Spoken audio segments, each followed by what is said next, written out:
E aí, hoje a gente vai mergulhar de cabeça numa das perguntas mais antigas e que mais intrigam a humanidade. Afinal, o que acontece quando a gente morre? Vai ser uma viagem que passa pela fé, pela biologia, pelo mistério e, claro, pela ciência. Olha só o nosso roteiro de hoje. A gente vai começar explorando as crenças de diferentes culturas, depois vamos ver o que a ciência diz sobre o momento exato da morte, dar uma olhada nos fenômenos bizarros do corpo, entender a decomposição e, por fim, pensar um pouco sobre as ideias filosóficas e o que tudo isso significa para a nossa vida. Então, para começar, vamos dar uma olhada em como as diferentes culturas tentaram, cada uma do seu jeito, encontrar uma resposta para essa grande pergunta, usando a fé, a esperança e até o medo. Essa é a pergunta de US$ 1 milhão, né? Desde que o mundo é mundo, a humanidade se pergunta isso. Civilizações inteiras, pirâmides, rituais, tudo foi construído em torno das possíveis respostas para essa questão. E pode parecer papo antigo, mas não é não.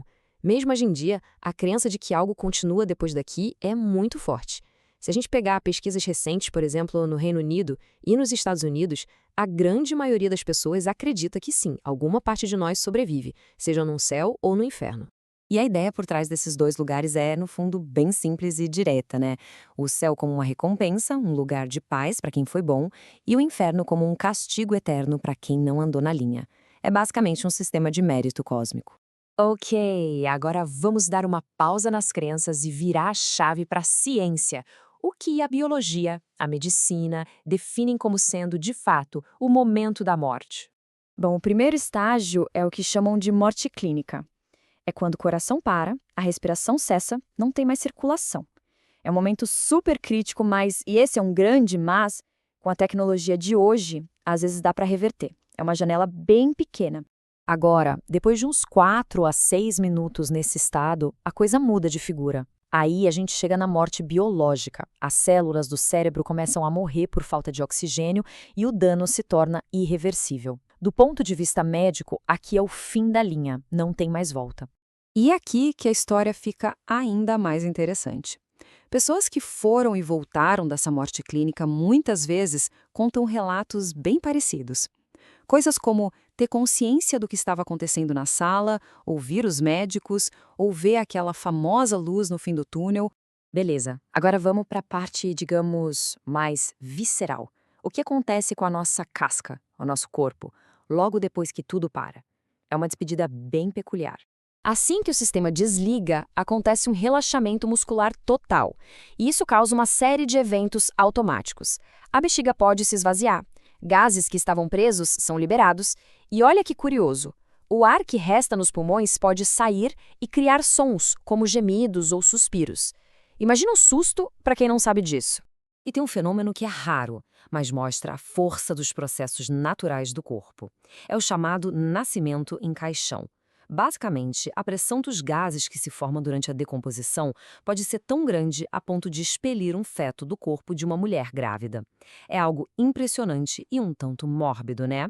Depois dessa despedida inicial e imediata, o corpo começa uma jornada muito mais longa e programada. A jornada de volta à natureza. É o processo de decomposição. A ciência forense, por exemplo, usa 3 estágios clássicos para ter uma ideia da hora da morte. Primeiro, o algor mortis, que é quando o corpo perde calor e esfria. Depois vem o livor mortis, que são aquelas manchas arroxeadas que aparecem porque o sangue, pela gravidade, se acumula nas partes mais baixas.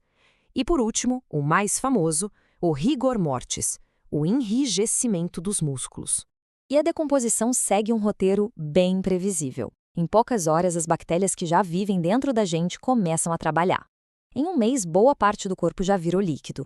Depois de um ano, quase tudo que era mole já se foi. Com o tempo, tudo vai sendo lentamente reciclado, até que depois de décadas, nem os ossos aguentam mais. E uma parte, digamos, marcante desse processo é o cheiro. A putrefação libera uma combinação de gases com odor que é, bem, difícil de esquecer. Essa citação aqui descreve bem: ovos podres, fezes e um banheiro abandonado multiplicado por 1000. É a natureza fazendo o seu trabalho de forma bem intensa. Certo, já entendemos a jornada do corpo. Mas e a consciência? Nossos pensamentos, memórias, quem a gente é? O que acontece com isso tudo? É nesse ponto que a ciência dá um passo para trás e a filosofia entra em cena. A gente falou do túnel de luz, mas existe o outro lado da moeda.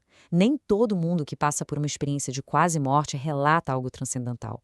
Alguns, como esse usuário do Reddit, descrevem simplesmente o nada, um vazio absoluto, escuridão total, sem pensamentos, sem consciência. Isso complica bastante a ideia de que existe uma experiência universal. E falando em ir aos extremos para tentar entender isso, teve um psicólogo lá nos anos 30 que fez uma coisa inacreditável. Ele induziu a própria morte clínica por enforcamento só para estudar o que acontecia. E a conclusão dele foi super enigmática. Ele disse que existia algo entre o céu e a terra. Basicamente, o mistério só aumentou. A filosofia, claro, já viajou muito nessas ideias. De um lado tem a visão meio aterrorizante de Nietzsche sobre o eterno retorno. Imagina ter que viver essa mesma vida, com os mesmos erros e acertos para sempre.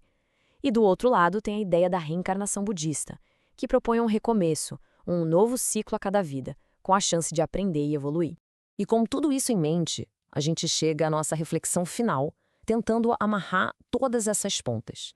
No fim das contas, a pergunta continua no ar. A ciência descreve em detalhes o que acontece com o corpo, mas sobre a consciência, só temos especulações. Será que a gente vira poeira de estrelas e se reintegra o cosmos? Ou somos só matéria orgânica voltando para a Terra? Uma alma imortal? Ou só um flash de consciência que um dia se apaga? Diante de tanta incerteza sobre o depois, talvez a grande sacada seja focar no agora. A única coisa que a gente sabe com 100% de certeza é esta vida que estamos vivendo. Então, talvez a pergunta mais importante não seja o que acontece quando morremos, mas sim o que vamos fazer de bom enquanto estamos vivos.